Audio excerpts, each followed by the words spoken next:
بسم اللہ الرحمن الرحیم. السلام علیکم ورحمۃ اللہ وبرکاتہ. اللہم صلی علی محمد و آل محمد. رب اشرح لی صدری ویسر لی امری واحلل عقدۃ من لسانی یفقہوا قولی. آمین. خواتین و حضرات، آپ دیکھ رہے ہیں کتب آن لائن اور میں ہوں بلال کتب. آج لاہور میں سندر شریف کے پاس آج ان کا 26واں عرس ہے، اور ظاہر ہے جب عرس ہو تو بہت سی رونقیں بھی ہوتی ہیں، لیکن خانقاہوں کا ایک یہ بھی کام ہے کہ جو تعلیم ہے عام لوگوں کے لیے اس پہ بھی اپنی نظر کریں، کیونکہ مجھے جو امید ہے وہ یہی ہے کہ خانقاہیں اپنا آنے والے وقت میں بہت سا کردار ادا کریں گی.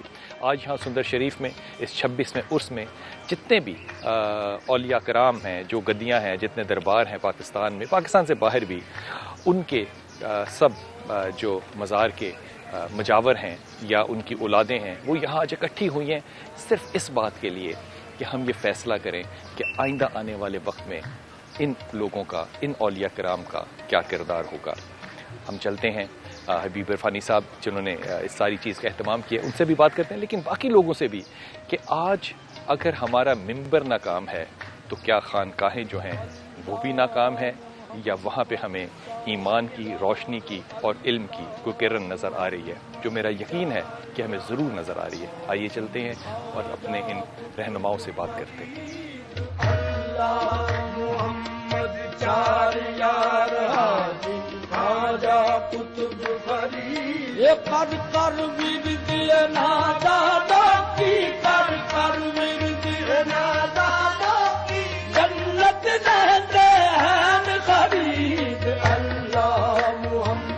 درباروں پہ آپ جب بھی جائیں تو ہر دربار کی اپنا ایک ردم ہوتا ہے، اپنی ایک رونق کا طریقہ ہوتا ہے کہ وہ کس طرح کرتے ہیں. یقین کیجیے اس طرح لگتا ہے جیسے یا تو محلوں کو سجایا گیا ہے یا دلہن کی طرح اس جگہ کو سجا دیا گیا ہے. اس کی وجہ یہ ہوتی ہے کہ یہ جو مریدین ہیں، جو ماننے والے ہیں، یہ ان کی محبت ہے کہ آج جو مرشد ہے ان کا، وہ اپنی نشست پہ بیٹھے ہیں اور لوگوں سے بات کر رہے ہیں، اور پھر جو رونق ہوگی وہ بالکل ایسی ہونی چاہیے جیسی کہ کسی بادشاہ کی ہوتی ہے. ظاہر ہے بادشاہ تو ایک چھوٹا لفظ ہے ان اولیاء کرام کے لیے، لیکن تربیت یہی دی جا سکتی ہے کہ جس طرح ان لوگوں نے اپنی لوگوں کی خدمت، تعلیم اور باقی معاشرتی مسائل کا لحاظ رکھنا ہے، یہ لوگ جو ہیں یہ بھی اپنے مریدوں کا توقع کی جاتی ہے کہ اسی طرح لحاظ رکھیں.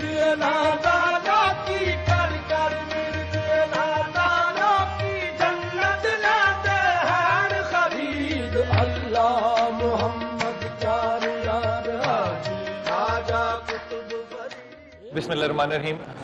عرفانی صاحب بہت شکریہ. پہلے تو آپ کو 26ویں عرس پہ اور چوتھی سالانہ آل پاکستان مشائخ کانفرنس پہ بہت مبارکباد. یہ بہت کم ایسا اتفاق ہوتا ہے کہ مشائخ کو اکٹھا کیا جائے، کانفرنس کی جائے اور پھر اس سے کچھ سبق بھی حاصل کیا جائے. آپ کے بہت سے مریدین یہاں پہ یقیناً محبت کرنے والے بیٹھے ہیں. حبیب صاحب یہ آپ کو ہدیہ کر رہا ہوں، یہ آپ ہی اس بات کا جواب دے سکتے ہیں. آپ کے خیال میں آج ایک عام پاکستانی، ایک عام مسلمان جو ہے وہ اپنے کامل مرشد کو کیسے تلاش کرے، وہ اس میں کیا خوبی دیکھے کہ یہ کامل مرشد ہے؟ بلال صاحب، میں اپنے والد محترم ہی کا ایک اس بارے میں جو ان کی گفتگو ہے، میں اسی کو کہ اہل اللہ، اہل حق اپنی بات کبھی نہیں کرتے، اپنے سے اوپر والوں کی بات کرتے ہیں، اپنے عطاؤں کی بات نہیں کرتے، اپنے اوپر ہوئی عطاؤں کی بات کرتے ہیں. یہ ایک بات. یہ دوسری بات یہ کہ کیا جس کے ہاں جا رہے ہیں یا جس کو اپنا راہبر و رہنما ماننے کا ارادہ ہے، اس کے بارے میں سوچ ہے، کیا وہ شریعت کا پابند ہے؟ ماشاءاللہ. کیا وہ شریعت کے احکامات پر عمل پیرا ہے؟ کیا وہ نبی کریم صلی اللہ علیہ وآلہ وبارک وسلم کی بات کرتا ہے؟ کیا وہ اہل بیت اطہار کی بات کرتا ہے؟ کیا وہ صحابہ کرام کی بات کرتا ہے؟ کیا اوپر کے جو بزرگ ہیں جن سے یہ نعمتیں، یہ انعامات، یہ ہم تک پہنچی، سبحان اللہ، اور یہ یقیناً سلسلہ با سلسلہ ہے، کیا وہ ان کا تذکرہ اتنی ہی محبت سے کرتا ہے یا صرف اپنی ذات کی بات کرتا ہے؟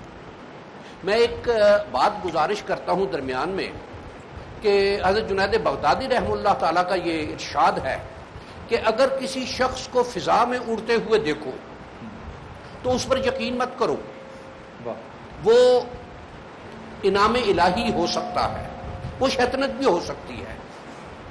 اس چیز کو جانچنے کے لیے پہلے ایک بات کا یہ اس کے بارے میں یہ اندازہ کرو یا اس کے بارے میں دیکھو کہ کیا وہ شریعت کا پابند ہے یا نہیں. واہ واہ سبحان اللہ. اگر وہ شریعت کا پابند ہے تو یہ نعمت اس کے پاس من جانب اللہ ہے.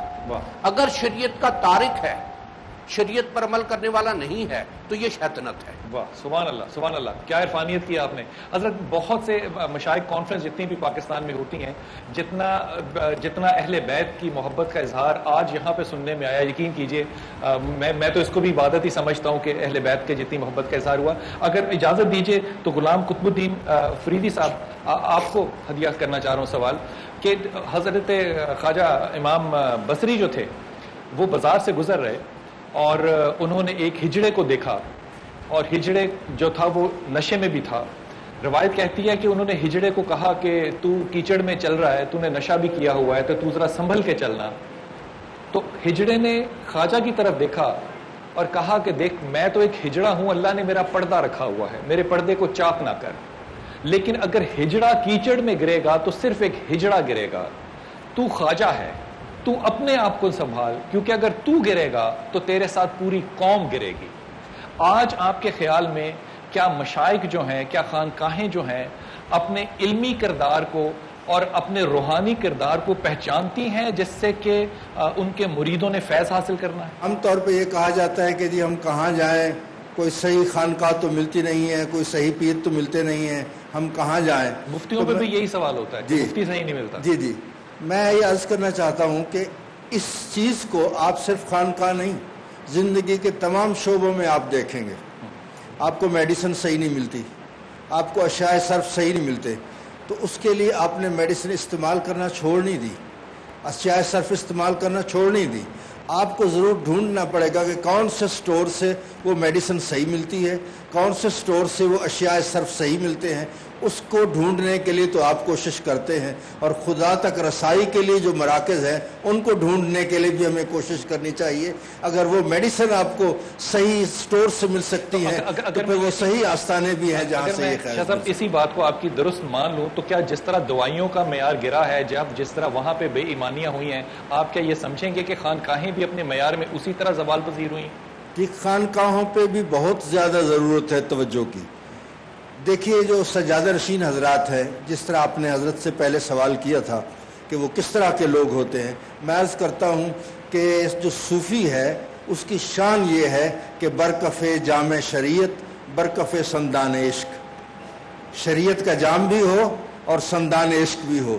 یہ دونوں چیزیں جس خانقاہ پہ ہوں گی انشاءاللہ العزیز، وہ رہنمائی کا بہترین فریضہ سر انجام دے گی. ثقلین صاحب آپ کی طرف حضرت مائک دیجیے گا. آپ اس بات کو کیسے لیں گے کہ آج ہماری خانقاہیں جو ہیں ان کا کیا کردار ہے، اور پاکستان جن خاص طور پہ اسلام اور پھر خاص طور پہ پاکستان جن حالات سے گزر رہا ہے، کیا خانقاہیں علمی اور روحانی کردار کو پیش نظر رکھتے ہوئے کچھ کردار ادا کر رہی ہیں؟ 70 سال میں کچھ نظر آیا؟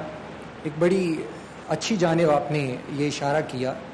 دیکھیں خانقاہوں جس طرح مجھ سے قبل حضرت نے فرمایا کہ اچھائی کی گنجائش ہر شعبہ حیات میں موجود ہوتی ہے، اس میں کوئی شک نہیں کہ کچھ ایسی اصلاحیں ہیں، چاہتی ہیں خانقاہی نظام کہ اس میں ہوں.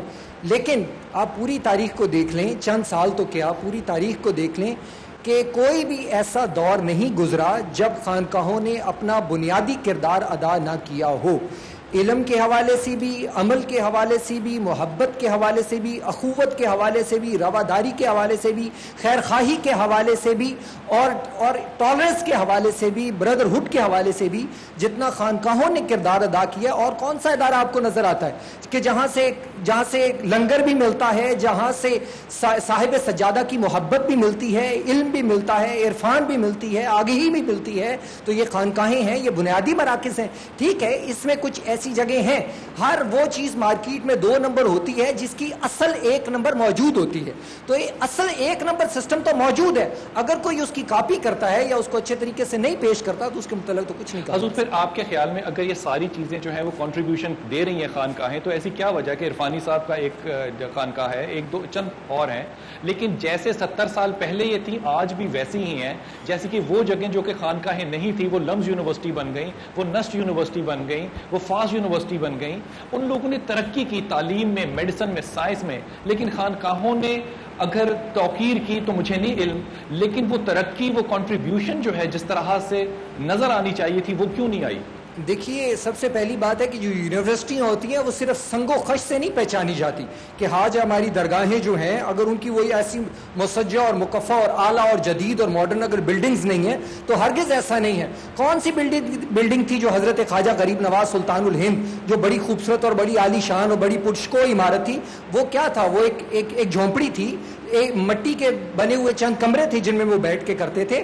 تو آج بھی ان درگاہوں کو آپ اس مادی نظر سے نہیں دیکھ سکتے کہ اس نظر سے دیکھا جائے کہ وہ بڑی جدیدیت نہیں ہے, لیکن آج بھی ان سے تطہیر کا سامان ہوتا ہے, تصفیہ ہوتا ہے. یہ جو لوگ آتے ہیں جو ٹوٹے ہوئے دل لے کے آتے ہیں, آج بھی یہ درگاہیں ہیں جہاں پر ان کو بٹھایا جاتا ہے, ان کے زخموں پر مرہم صبر رکھا جاتا ہے, مرہم محبت رکھی جاتی ہے. تو آج بھی یہ بنیادی کردار ادا کر رہی ہیں الحمدللہ. تاریخ میں اگر آپ غور فرمائیے تو یہ ہمیشہ مسالک سے بالاتر ہو کے ان کو سب لوگوں نے دیکھا, لیکن آج بدقسمتی سے پاکستان میں اگر ہم خانقاہوں کو بھی دیکھتے ہیں تو خانقاہوں کو بھی ہم مسلکوں کے ساتھ رجحان رکھتے ہوئے دیکھتے ہیں, اور وہ خاص مسلکوں سے پہچانی بھی جا سکتی ہیں. ایسا کیا ہونا چاہیے تھا؟ خانقاہوں کا جو مشن ہے, جو اولیاء کرام کا مشن ہے, وہ وہی مشن ہے جو نبی پاک محمد صلی اللہ علیہ وآلہ وسلم کا مشن ہے. اولیاء کرام نے اپنے تئیں کچھ بھی نہیں کیا, بلکہ قال اللہ اور قال رسول کو آگے بڑھایا ہے. اپنی اپنی جہتیں تھیں, اپنے اپنے طریقے تھے جن کو مختلف اولیاء کرام نے اپنے زمانے کے حوالے سے, زمانے کے اثرات کے حوالے سے وہ ان کو اپنی خانقاہوں میں مروج کیا.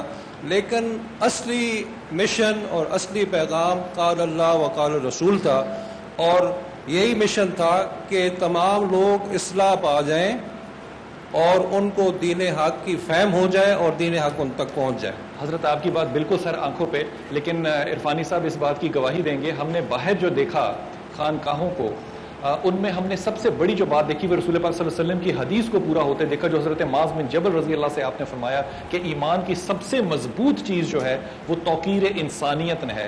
ہم نے پاکستان میں جتنے چند کو چھوڑ کے جتنے بھی خانقاہیں دیکھی, یقین کیجئے مریدین کے فرشوں پہ بیٹھ کے نیاز کھانے کا طریقہ جو تھا وہ توقیر بالکل اس میں نظر نہیں آئی. جس طرح مرید آپس میں دھکے بازی کر کے اپنے مرشد تک پہنچ دیتے ہیں, ہمیں اس میں توقیر نظر نہیں آئی. لیکن عرفان صاحب اس بات کی شہادت دیں گے کہ جو توقیر ہمیں عراق میں نظر آئی وہ اس قدر مختلف تھی ہماری خانقاہوں سے کہ ہمیں اپنا قد جو ہے وہ چھوٹا لگنے لگ گیا.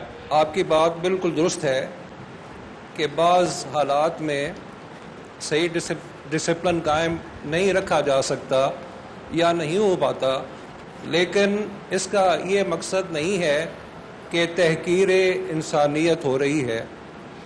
اگر ہوتی ہے کہیں تو وہ قابل مذمت ہے, کیونکہ نبی پاک صلی اللہ علیہ وسلم نے ہمیشہ یک نشستی جو ہے وہ پسند فرمائی. بے شک. میں آپ سے ہدیتاً یہ پوچھوں گا کہ آپ یہ فرمائیے کہ آج کی جو مجلس تھی اس کا ہم نے پیغام دیا ہے محبت, لیکن ایسا کیا طریقہ ہے جو مشائخ اڈاپٹ کریں گے, اپنائیں گے, جس سے یہ محبت جو ہے یہ مریدوں تک پہنچے گی اور پھر قوم تک, پھر امت تک, پھر اسلام میں ایک پیغام جو ہے وہ پھیلے گا؟ وہ کیا چیز ہے جس کو پھر وہ اپنائیں گے؟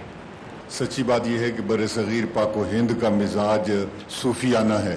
آج بھی آپ پارلیمنٹ کے اندر دیکھیں تو تقریباً 80% ہمارے اراکین اسمبلی کے, پارلیمنٹ کے, یا براہ راست ان کا تعلق خانقاہ سے ہے یا وہ خانقاہ کے ساتھ کسی نہ کسی حوالے سے ان کو تائید حاصل ہوتی ہے.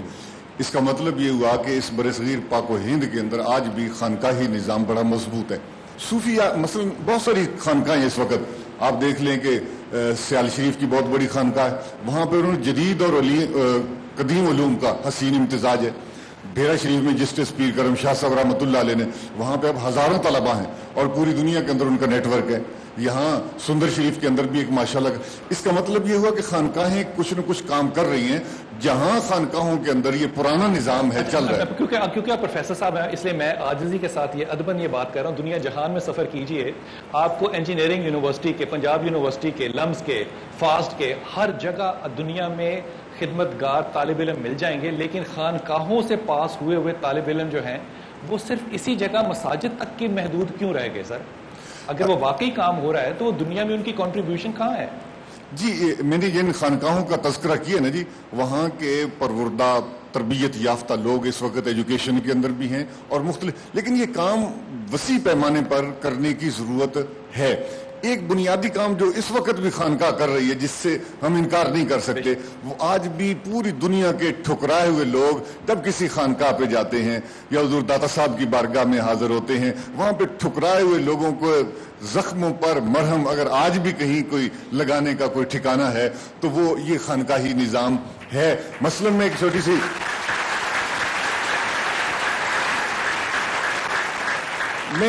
چھوٹی سی مثال دینا چاہتا ہوں. چونکہ ہمارے صوفیاء کرام آج بھی ہم یہ سمجھتے ہیں کہ اولیاء کرام اپنی خانقاہوں کے اندر بیٹھ کر بھی لوگوں کی روحانی تربیت کرتے ہیں. جیسے حضور خواجہ غریب نواز کے بارے میں کہا گیا کہ ہندوستان میں ایک بندہ اپنی قبر کے اندر بیٹھا ہوا پورے بر صغیر پاک و ہند پہ حکمرانی کر رہا ہے. تو بے نہیں یہ صوفیاء. مثلا میں داتا صاحب رحمۃ اللہ علیہ کی بارگاہ میں نا ایک آدمی کو دیکھا گیا کہ آپ کی جالیوں کو پکڑ کر نا وہاں پہ رو بھی رہا ہے, آنکھوں سے آنسو بہا رہا ہے, اور یہ کہہ رہا داتا صاحب وہ میری بیٹی کا مسئلہ تھا, بیچاری روٹھ گئی تھی, اس کے شوہر نے بڑا ظلم کیا تھا نا, دیکھیں نا میں یہاں آیا تھا, میں نے اپنی بیٹی کو بھیج دیا تھا, اب پھر اس نے ظلم کیا ہے, اب میں کہاں جاؤں. تو میں سمجھتا ہوں کہ وہ جہاں پہ جو اس کی آنکھوں سے آنسو بہ رہے تھے, داتا دربار رحمۃ اللہ علیہ کے مزار اقدس کی جالیوں کو پکڑ کر اپنے دل کے دکھڑے سنا رہا تھا, تو یقیناً اس کو ایک روحانی سکون آج بھی مل رہا تھا. تو یہ خانقاہیں آج بھی اپنے اس خانقاہی نظام کے اندر یقینی طور پر یہ لوگ ان لوگوں, پوری دنیا کے ٹھکرائے ہوئے لوگوں کو آج بھی یہ مرہم پٹی کر رہے ہیں.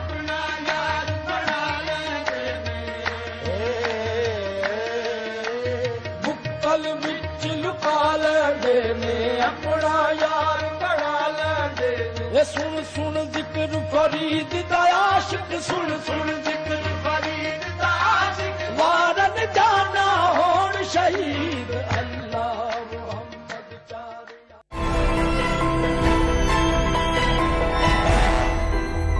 اللہ محمد چار یار حاجی خواجہ قطب فرید, یہ کر کر ورد نادا کی, کر کر ورد نادا کی, جنت رہتے ہیں خرید اللہ محمد چار. حضرت صابر کلیہ شریف رحمہ جو ہیں ان کو دیکھیے تو آپ نے ایک بڑی خوبصورت تعریف ایک ولی کی.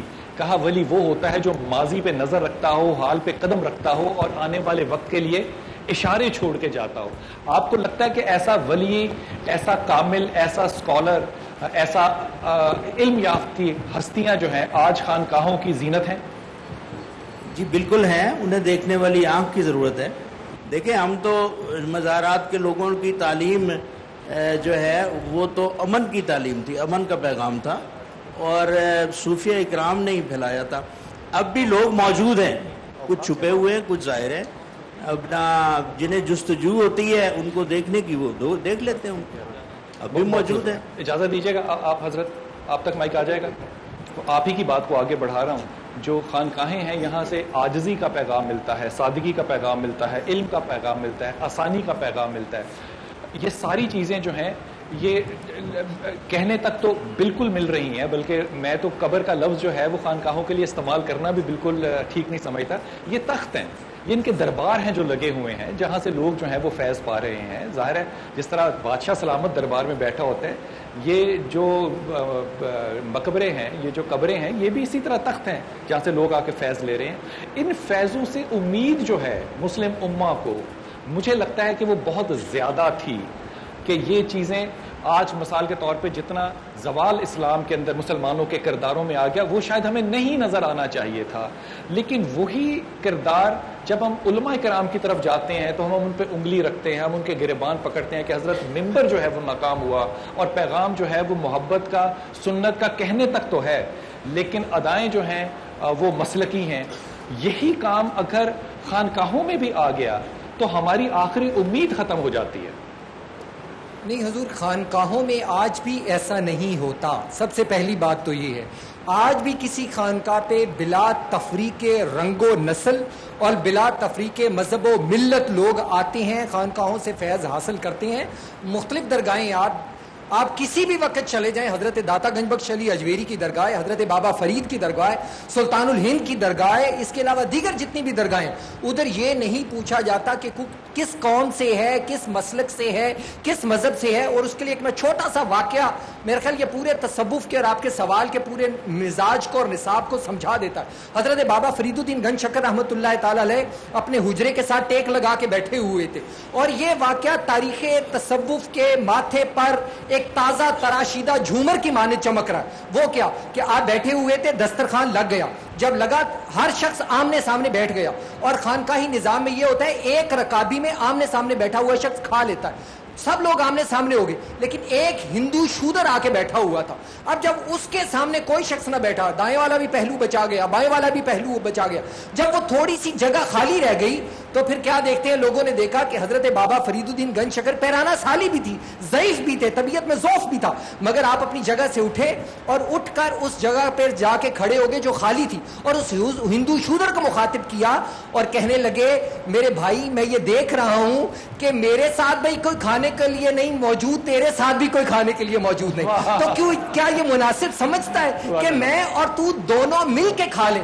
جب یہ میں تو کے سیگے اس نے کیا کیا، اس نے اپنی جگہ چھوڑی اور اٹھ کے چلا گیا۔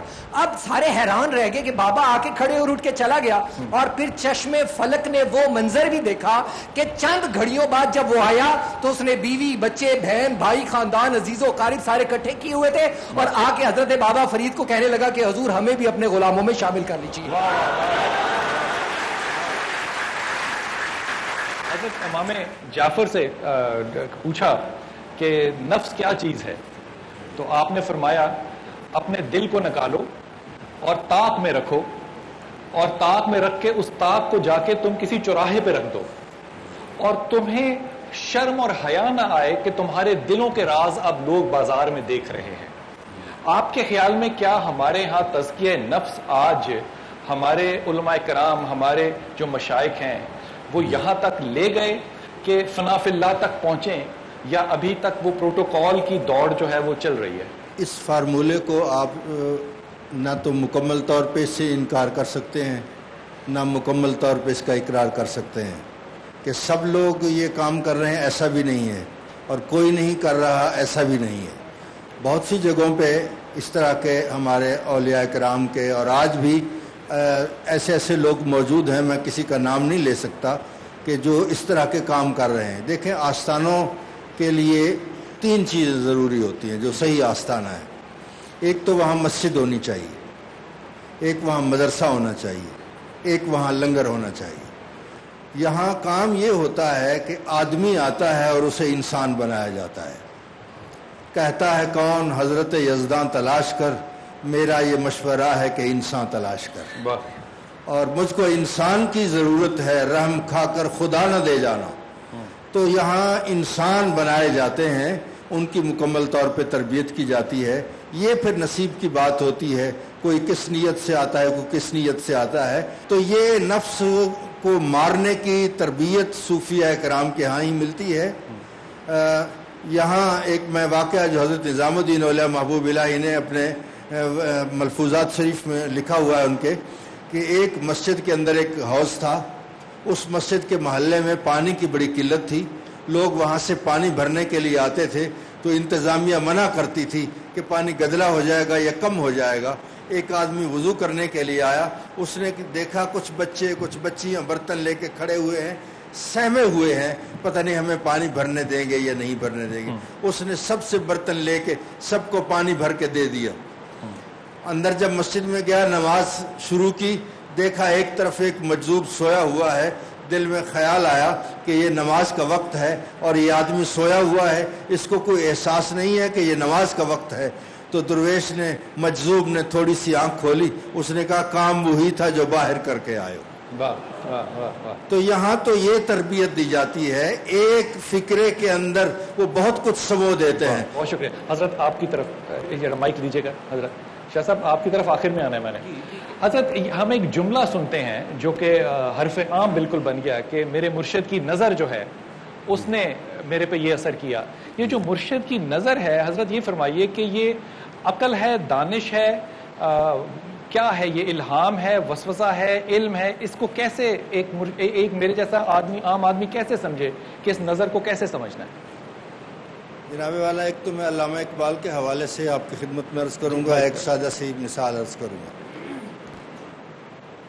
ایک بات تو یہ ہے کہ عام طور پہ آپ کے دیکھنے میں جو چیز آتی ہے، ایک بھینس بیمار ہو گئی ہے، ایک بکری بیمار ہو گئی ہے، ایک دیوار چر گئی ہے، کیا ہوا ہے اس کو؟ جی نظر لگ گئی ہے، نظر بد لگی ہے، اچھی بھلی صحت مند بھینس بکری بیمار ہو گئی ہے، یہ نظر بد ہے. تو نظر بد میں یہ کمال ہو سکتا ہے کہ اچھی بھلی صحت مند بھینس کو بکری کو بیمار کر دے، تو عارف کامل کی اچھی نظر میں کوئی کمال نہیں ہو سکتا.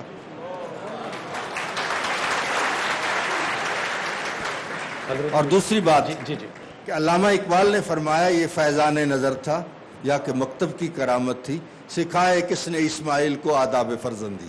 اور صحابہ کرام کے دور سے آپ دیکھیں کہ کوئی ولی، غوث، کتب، ابدال کسی صحابی کے مقام کو نہیں پا سکتا.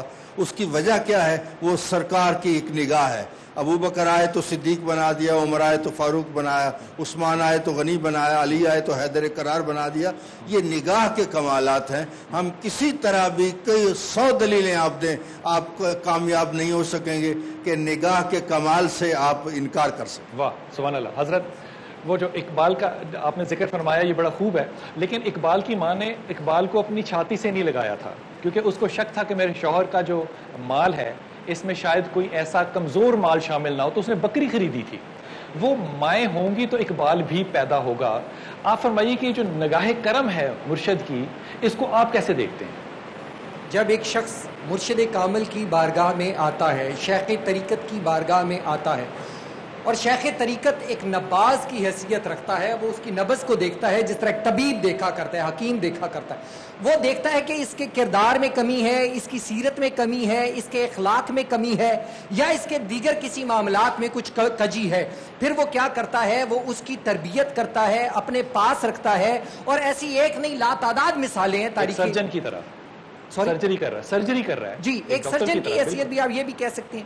وہ اس کو اپنے پاس رکھتا ہے، اپنی بارگاہ میں رکھتا ہے، اور رکھنے کے بعد اس کے شب و روز کو عمیق نظری سے دیکھتا بھی ہے. پھر جہاں اس کی کمی پائی جاتی ہے وہ اس طرح سے اس کی تربیت کا فریضہ انجام دیتا ہے. وہ اس کے ظاہر کو بھی سنوار دیتا ہے اور اس کے باطن کو بھی سنوار دیتا ہے. واہ واہ واہ سبحان اللہ سبحان اللہ.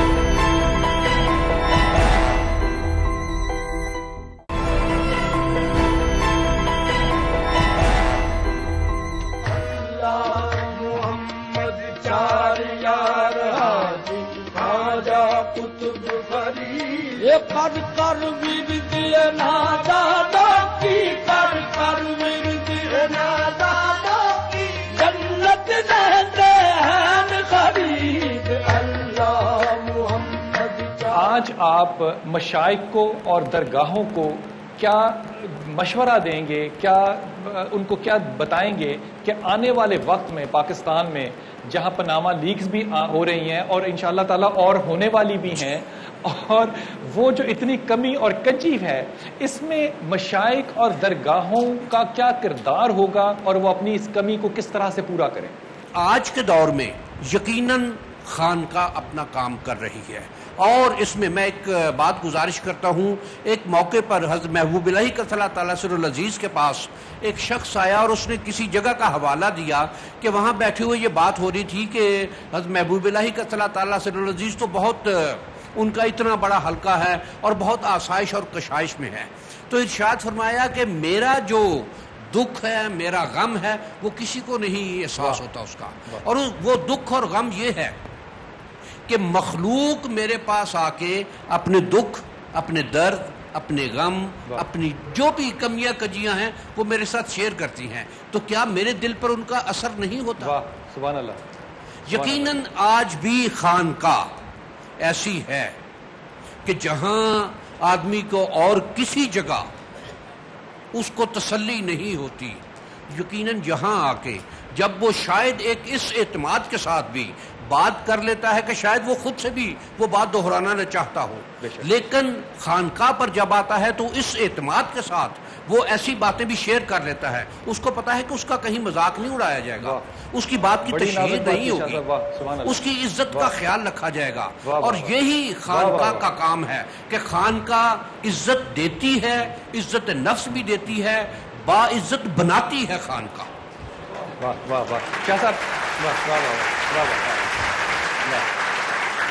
واہ واہ واہ سبحان اللہ. شاہ صاحب دیکھیے، مرشد کی جو بات ہوتی ہے نا، آپ کے اندر استاد زندہ ہے. میری دعا ہے اللہ ہمیشہ اس استاد کو قائم رکھے. آپ نے جو مثال دی تھی نا، میں حاصل گفتگو سمجھتا ہوں اس کو اپنی ناقص عقل میں، وہ جو کشتی کی مثال آپ نے دی تھی نا درخت کی، یقین کیجئے وہ حاصل گفتگو ہے. اس مثال کو دہرا دیجئے تاکہ ان کیمروں کی مدد سے وہ ساری دنیا کے اندر بات جو ہے وہ چلی جائے. دیکھیے کشتی کی مثال یہ کہ ایک شخص دریا کے کنارے کھڑا تھا، اس نے زمین سے کنکر اٹھایا اور دریا میں پھینک دیا، وہ ڈوب گیا. اس کے پاس چھوٹا سا کیل ایک تھا، کیل پانی میں پھینکا، وہ بھی ڈوب گیا. اس نے دیکھا کہ کتنا بڑا درخت بہتا چلا آ رہا ہے. اس نے دریا سے شکوہ کیا کہ یہ کیا وجہ ہے، میں نے چھوٹا سا کنکر پھینکا تو نے اسے ڈبو دیا، میں نے چھوٹا سا لوہے کا کیل پھینکا تو نے ڈبو دیا، یہ اتنا بڑا درخت، اتنا وزنی درخت چلا رہا ہے، یہ نہیں ڈبویا تو نے؟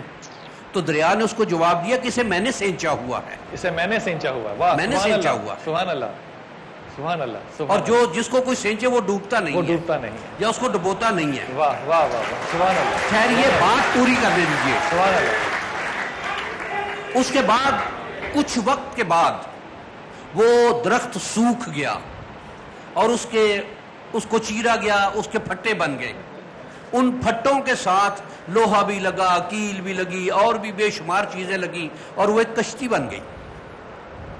کشتی جب دریا میں چلی تو وہی شخص پھر گیا دریا کے کنارے اور جا کے اس سے پھر شکایت کی کہ تو لوہے کو ڈبو دیتی ہے، یہ لکڑی کے ساتھ کتنا لوہا لگا ہوا ہے، شاید لکڑی کے وزن سے زیادہ اس کے ساتھ لوہا لگا ہوا ہے، اس کو تو نے کیوں نہیں ڈبویا؟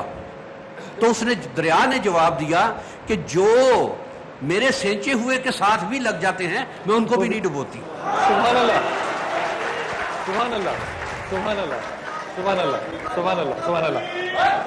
واہ سبحان اللہ سبحان اللہ. شاہ صاحب ہمیشہ کی طرح آپ کا فیض اور آپ کی شفقت جو ہے وہ ہمارے سروں پہ اور ہمارے دلوں میں قائم ہے. اللہ اس کو قائم رکھے. اتنے سارے مشائخ بیٹھے ہیں. جی حضرت ایک مائک دیجیے گا، ان کو حضرت پیغام دینا چاہتے ہیں، جائیے گا پلیز. علامہ اقبال رحمۃ اللہ علیہ کے بارے میں کہتا ہوں وہ جھوٹ نہیں بول سکتا. خانقاہ کے بارے میں وہ کہتے ہیں میں عبدالحلیم کے ہاں بطور مہمان گیا تھا، اور بطور مہمان گیا تو میرے ساتھی جو ہیں وہ خانقاہ میں گئے، میں بھی چلا گیا، دیکھا ان کی آنکھیں جو ہیں بند ہیں. مجھے سمجھ میں نہ آیا کہ یہ کیا کس مراقبے میں ہے. دفعتاً میری آنکھیں بند ہو گئیں. جب بند ہو گئیں مجھے کوئی ہوش نہیں تھا. یہ لوگ واقف اٹھے تو پھر انہوں نے کہا، علامہ اقبال رحمۃ اللہ علیہ نے کہتے ہیں میں وہاں پہ جانے کے ارادے سے نہیں گیا تھا، مجبوراً مجھے جانا پڑا. واہ سبحان اللہ. اور جب کیفیت دیکھی تو یہ پیغام تھا ان کا جو میں آپ کی خدمت میں کہنے لگا ہوں.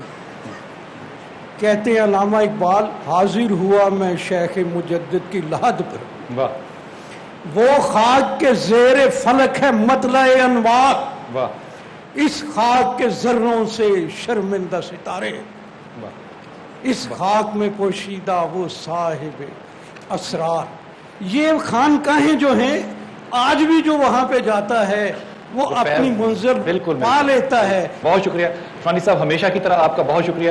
وہ شیخ سعدی کے والد کھڑے ہوئے تہجد کے لیے، تو شیخ سعدی کو بھی ساتھ بلایا، تو گھر میں مہمان سوئے ہوئے تھے. شیخ سعدی نے والد سے کہا کہ ابا کتنا اچھا ہوتا اگر یہ باقی لوگ بھی اٹھ کے اس وقت نماز ادا کرتے. کہا شیخ سعدی تو سویا ہی رہتا تو بہتر تھا، کم از کم غیبت سے تو بچ جاتا. یہ جو درگاہیں ہیں ان کا ایک جملہ بھی آپ کی قیادت کے لیے بہت ہے. بات یہ ہے کہ آپ کا سینہ بھی وہ لگا رکھے جو مرشد کو پہچان سکے. السلام علیکم ورحمۃ اللہ وبرکاتہ.